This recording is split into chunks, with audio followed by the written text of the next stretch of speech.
In a recent video, I made a tier list of easiest to hardest gods in Age of Mythology Retold. First on that list, and what I consider the easiest to play, is Gaia, and this is a really good Gaia build that will set up your economy nicely, and it has two variations, but we'll get into it.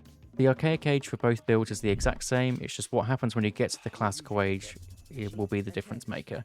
So our first two villages, we want to move over to the food, but one of them we want to build an economic guild because we want to get these upgrades as soon as possible.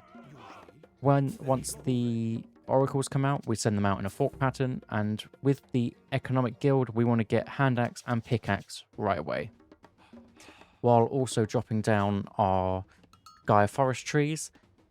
And the reason for this, that we're getting the upgrades now, obviously we don't have anything on gold now, and we've only just started the wood, but they take a while to come through, and we have the resources to do it straight away, so why not? And they give a 10% boost to the gathering, and each Gaia villager is basically worth 2 of a normal villager. So as you can see, I was just hovering over the wood there.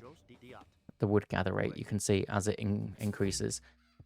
So it starts off 2 on food, 1 over to wood, 1 to gold, and then we want, again, 1 back on the Gaia forest tree. Why Gaia is even better too, for economic reasons, is her Gaia forests actually gather quicker than a normal tree, so it just makes that even better as well. So what I meant about the oracles in a fork pattern, I send 1 to the left, 1 to the right, and 1 straight on. And also this is where you want to drop your house. So when it starts flashing at you, you don't need to build a house then. You need to build it when you have 80 wood after 2 of them are already on the wood, sorry. Because if you build it sooner than that, well, first of all, you won't be able to, but if you try to, you might not get the next villager out. So from here, we want our next 3 villagers to move over to the food. So that'll be 2 more, and it will go up to 5. And our oracles, we just want to be moving them around. As soon as they wave their stick around, that means they're at full line of sight, and that means that you want to move them around. If you forget to move them, it's not a big deal, because you actually gain more favor as they have more line of sight. So it isn't a big deal if you don't move them. But the Atlantean scouting is one of the best, because you get 3 guys to scout with, and their line of sight is insane. It goes so far. Maybe even 3 is a little bit much, to be honest, but that's what we've been given. So we're having 1 more over to the food here, and then our next one will be our gold gatherer / temple builder. How this build kind of works is when the next villager comes out, it will be just enough to get us the temple, or he might just need a couple of whacks of the gold mine. Just depends how efficient we've been with our walking time and our dropping the house close to us or not. My oracles are waving their sticks around, but I think I'm going to leave them there for the time being. So as you can see, he kind of walks over, and we will be at that 150 gold as he gets there, and then he goes straight onto the gold mine afterwards. For the second Gaia forest, we can drop it whenever we want. I kind of like to leave it a little bit because the first one is still around, and it can be used as a good defensive tool. But I am going to use it later on to get in our village center, which is one of the builds. So here I kind of move over to the food with one of the villagers. Because the hunt was running out, I decided to move over to the chickens. But if you have enough huntables, it's definitely better to do that. Then we're going to get 1 more villager out, and that villager is going to come onto the wood, the Gaia forest wood. And that is when we hit the advance. So this is when I pause the video, and we will go over now the 2 differences from this exact point. So the first one is to get eco upgrades. So this involves staying 1 town center, and this is going to be for any situation where you feel like you don't want to spend all the extra resources on the villager center, on the village center, sorry, or if you feel like you're going to be under attack a lot. This is something where you can get your units out a little bit quicker. So what we want to do here is bring our oracles back home, and we want to grab ourselves another oracle, because they're just so good for getting the favor in. That's how the Atlanteans gain favor. And then we want to split our villagers up to be 5 food, 3 on the Gaia forest trees, and 3 on the gold. The reason for this is we want to get our economic upgrades as soon as possible. So in the classical age, Gaia can get bow saw and shaft mine, whereas no other sieve can. And we want to right click these. So we want to queue them up as soon as we have the resources for it, as soon as we get up to the next stage. Now, I've checked on console, and I don't believe you can queue things up, but basically, as soon as you get to the classical age, you just want to hit these, and it will do both of them at the same time. And we should have enough for a villager and both of these upgrades straight away.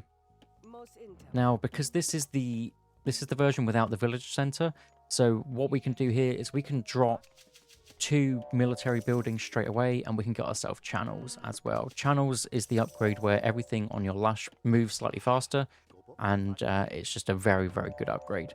So this is probably the easier of the two, and the one where you might find more success with, because you don't have to spend all the resources on a village center, and you can still put the pressure on. Or we can just sit back, and if the opponent stays one town center, you're just ahead because you have extra gathering compared to the opponent. But that is the basic setup for the one town center situation. So now we have the greedier version of the Gaia build. So this is the one where we're building a village center as soon as we hit the classical age. So the new split for this one is going to be 4 on food, 3 on wood, and 4 on gold. And we want to make sure that those 3 on wood are on the Gaia forests. So similar to the last one, we want to bring our oracles back home. We're not going to build an extra oracle because we won't have enough food to do so. Obviously, we have a lot now, but we're going to be building lots of villages, and you'll see how tight the food budget gets. So that's why we're not going to build anymore. We can always get them out later. It isn't really a problem. We've also dropped our second Gaia forest. You get 2 for free, and we're doing this to protect our village center, and also villagers that come out of there will be able to go straight onto the gold mine or the wood line, depending on what we want to. So this is me just hovering over to see which upgrade we're getting. What we're getting is we're going to get shaft mine as soon as we advance to the next stage. We won't be able to afford both. We're going to go for shaft mine.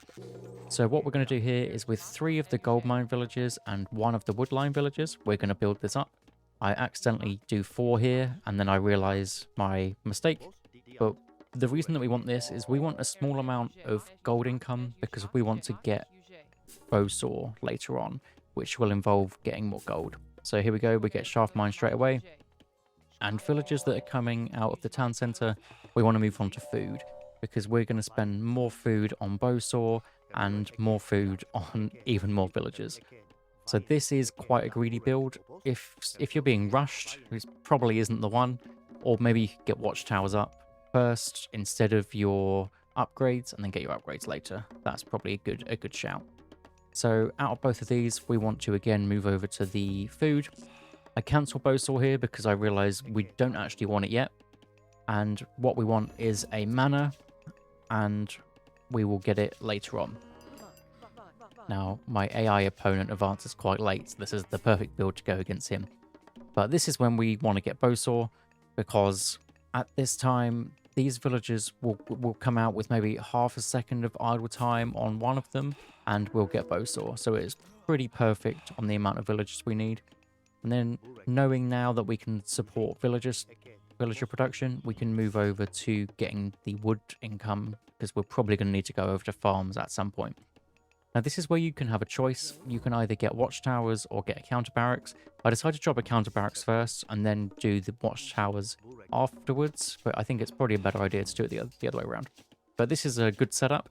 You won't be able to get Mamillo or anything like that straight away, because obviously we want to support the production of both the village center and the town center. But this is the basic guide for Gaia. Gaia is a nice, easy god to play, and if you want a full breakdown graphic of this, then join my Discord and you'll get the picture for it. See you in the next one.